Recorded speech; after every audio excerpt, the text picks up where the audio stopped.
So the questions that I think you need to consider are, can we very, very clearly state our core business? Can we clearly state the larger outcomes related to cradle to career? So not program-specific outcomes, but the larger outcomes related to cradle to career that we hope to achieve through our work. Are our outcomes and our metrics validated? And are we monitoring and communicating progress toward larger outcomes? So do we have our short-term metrics and our mid-range metrics and our long-term metrics? And are we being specific in a way that in a couple of minutes, anybody who's reviewing how a program is going will know exactly what's going on? So let me give you an example. This is a sample data collection for a program that's got two events.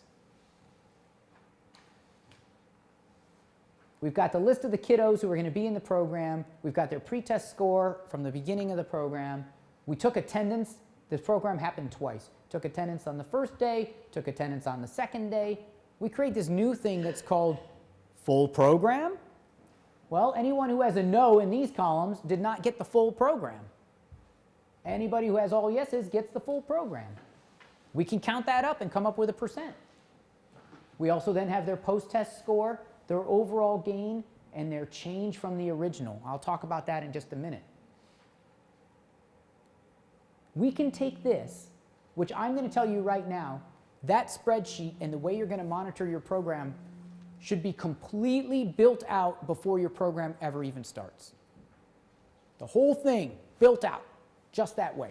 Because if it's built out, then all you need to do is mark down attendance at the end of the first time, mark down the pretest at the end of the pretest, right? If it's not built out, what you will find is you have a giant stack of paper or Post-its all over the place that you're trying to aggregate into some kind of information. And you're going to be retrofitting the data. So here's how I would say it then. This is my program review. The program consisted of 2 events. Students were assessed before and after the program using the Johnson-Smith reasoning assessment. That's not real, by the way, so don't Google it. I just made it up. As a predictor of algebra readiness. I'm letting people know that this is a valid instrument right there, right? Validated. Post-test results showed 75% of the participants had improved scores with the average gain of 14.25 points. The only student that did not improve had not participated in the full program. On average, gains represented about a 38% improvement for students from their pretest scores. So the reason I point that out is these are just straight up gains, right? This kid went from a 32 to a 55, which was a gain of 23. But if you consider where Britt started, which was at a 32, her improvement was 72%, right? Moving 23 is 72% of this. So it's just another way to tell the story. It's percent change. So aside from straight up gains, it's how much they improved. Because improvement is relative to each individual. So percent change from the original can make a difference. Now, I have been saying for months that you don't have to be a tutoring program in order to contribute to the cradle to career continuum, which is why all of you are in this room. In fact, what I sarcastically or facetiously have said is, I don't care if you're teaching Eastern European folk dancing.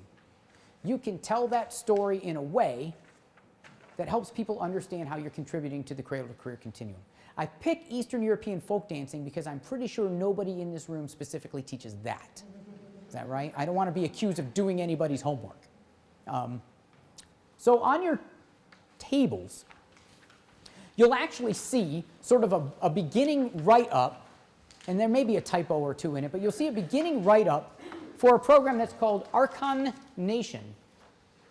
And the Arkan is a traditional Ukrainian folk dance, which I didn't know about until a few days ago. But I was looking for Eastern European folk dancing, so here we go. The Arkan it's dance. They'll kind of come out in a line, a bunch of guys or women, and then they'll form a circle, and then they'll go this way a couple of times, and they'll clap, and they'll go this way a couple of times, and they'll clap. Then the music speeds up. They join arms. They're dropping down. They're kicking. They're moving, right? I think you've seen this kind of dancing before.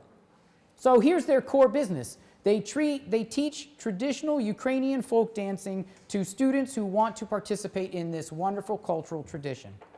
The Arkan is, that's a typo, is a group dance requiring strength, balance, teamwork, a commitment to precision, and respect for history. We perform at community functions and also with college dance clubs. Instructors serve as mentors for students on the dance floor and throughout their adolescent lives. It's a nice, simple description of the core business. Students who join Arkan Nation will have increased school attendance, there's a metric, with the goal being to reduce absences below 8 each school year for club members.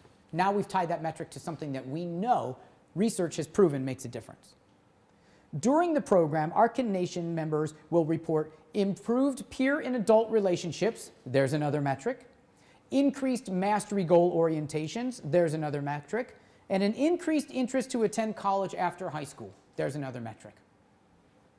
Why would we do that?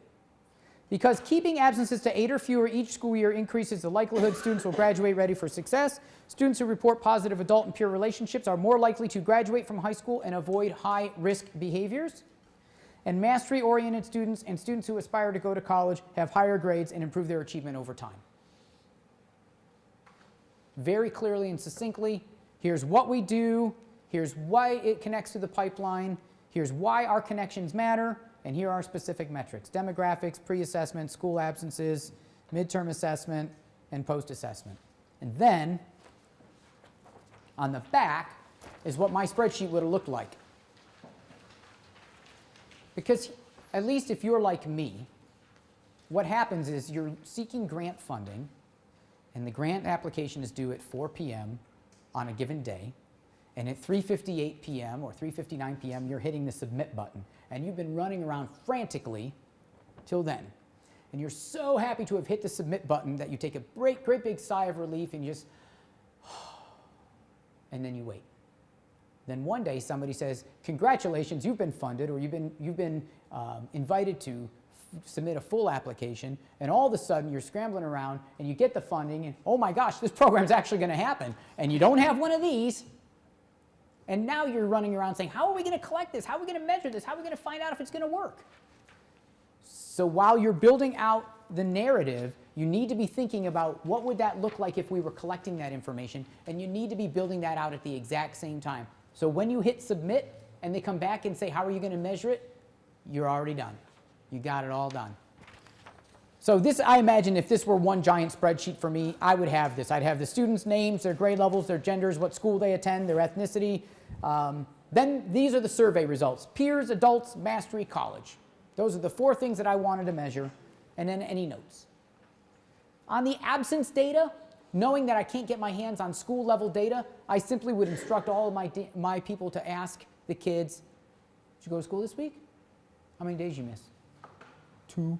Okay, so then their absence data is 2. How many days you miss? None. Their absence data is 0, right? At the end, I can calculate the average absences over my 16-week period of time. I can even show kids going down, kids going up. And then my interim progress, my final, just replicates the pre-assessment. All sitting in one spot that I can very quickly use to generate graphs or numbers or data, so it ends up looking like this. Right?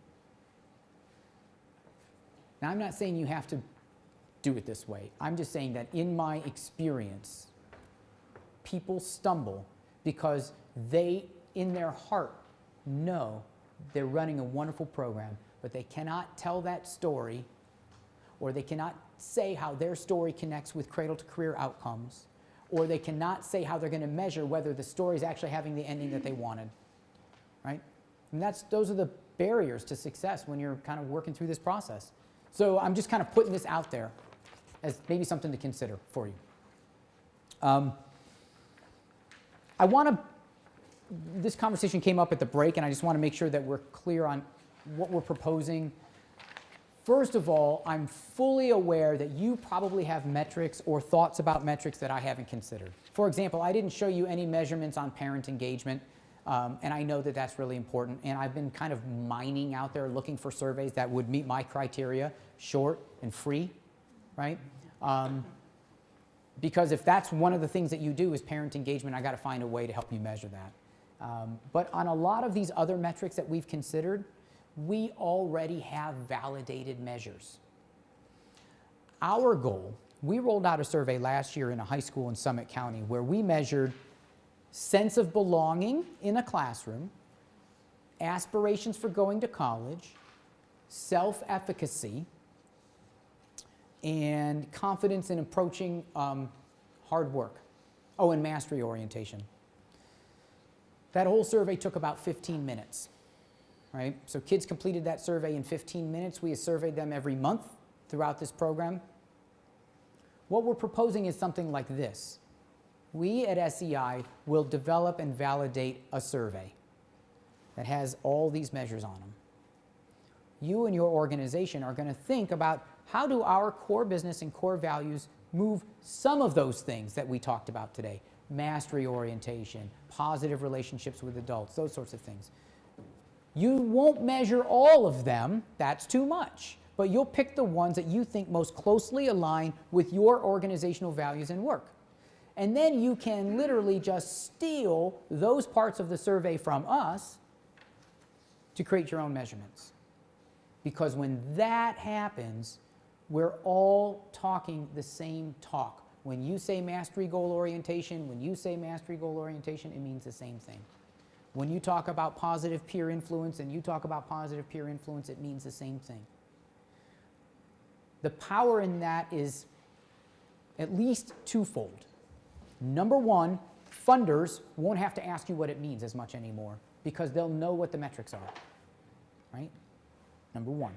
Number two, if organization A is getting better outcomes in mastery goal orientation than organization B, maybe A and B could talk to each other and say, how are you doing this whole stealthy intervention thing to get the kids to change their mindsets?